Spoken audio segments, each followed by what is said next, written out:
Hi, I'm Karen. I'm the maths mum. Some of you may recognise me from the PADS pod that I did earlier this year on maths and Down syndrome. At the end of that, I mentioned a project called Maths for Life, and I'd like to update you on what's been happening. The Maths for Life, not GCSE, is an initiative by me, the maths mum, to create a differentiated curriculum for children and young adults with learning difficulties that provides them the math skills that they need for life, not necessarily for GCSE.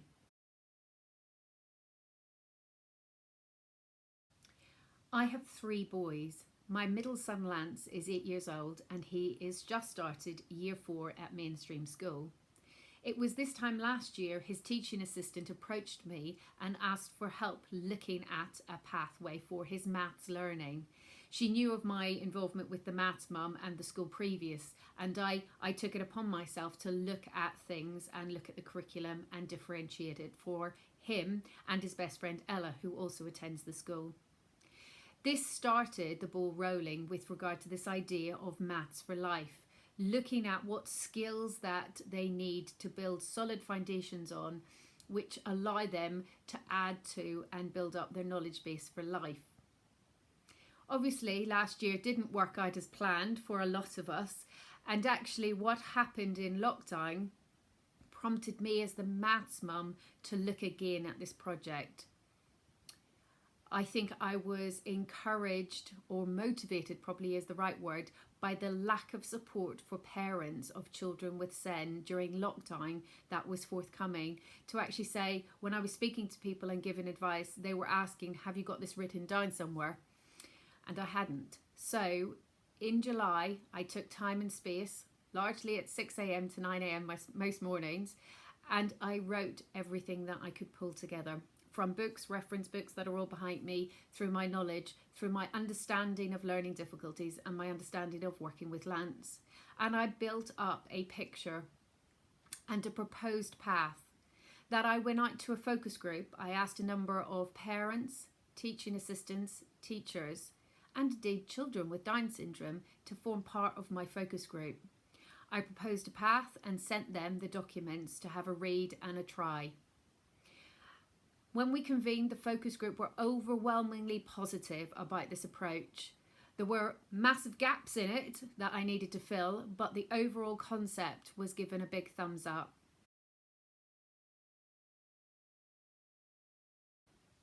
Following the initial feedback of the focus group, I spent time developing and making sure all the gaps were filled so that there was a programme that would take parents, teachers and TAs from birth in maths understanding through to functional skills entry level 1, which is a government set alternative qualification to GCSE. It's not the equivalent of GCSE. There are 5 levels in it: entry level 1, 2 and 3, and then level 1 and level 2. The final stage, the 5th level of functional skills, is the equivalent to a GCSE. But this path is a solid path that delivers maths for life skills and solid foundations. And once I sketched all of it together, I again went back out to the focus group and they gave the thumbs up. And what then happened was there was an urgency to try and get something published and out there before schools returned in September. So I was deeply proud of myself that by mid-August I was able to produce this, which is a 190 page. Best way to describe it is a maths textbook, but it brings parents, teachers and teaching assistants all together into a path that goes from birth and explains everything and the reasons why we do everything. I've self-published it and it is available through my website, themathsmum.co.uk, to purchase. And obviously every purchase is funding me to continue the work to support it. So I'm available to support via Zoom calls, and indeed I have got now a subscription-based service on my website to deliver workbooks, resources, templates for people to use to support this programme of work. I was delighted that my first print run was sold out within 2 days. Thank you all those who have supported me. and believe in me. And what I'm delighted now to say is what I'm seeing is schools purchasing it directly. So thank you to all those parents who brought it into schools and showed them. We are now starting to see traction. And what is brilliant about this is it does give the pathway. It brings everything together for our children, and the earlier we can get involved in it, the better. But as an aid to finding out and a diagnostic tool, what I'm delighted is there are parents coming back to me with older children who are 15, 16, even as old as 23, who are using it as a diagnostic tool to find out where the gaps in the learning are. So I'm delighted with the response. The only negative response I have received is I could have done with this 10 years ago, and I'm sorry I haven't been around 10 years ago to do this. I wish I was, but now that I'm here, I'm not going away. Obviously, Lance is 8. My intention is to stay supporting this project as long as I'm needed, and hopefully that will be within the next year or two a complete programme for schools to follow. So there will be no gaps, and we will all be cohesive in this.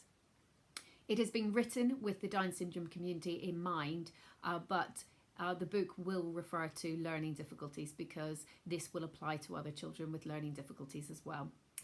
I am a great believer in actions and doing. Rather than asking permission, I've gone ahead and done it, and at some point or other we will take it to the government and we will say, this works for us, please support it. I have sent a copy to Boris, but I haven't received any feedback yet from him. But we live in hope.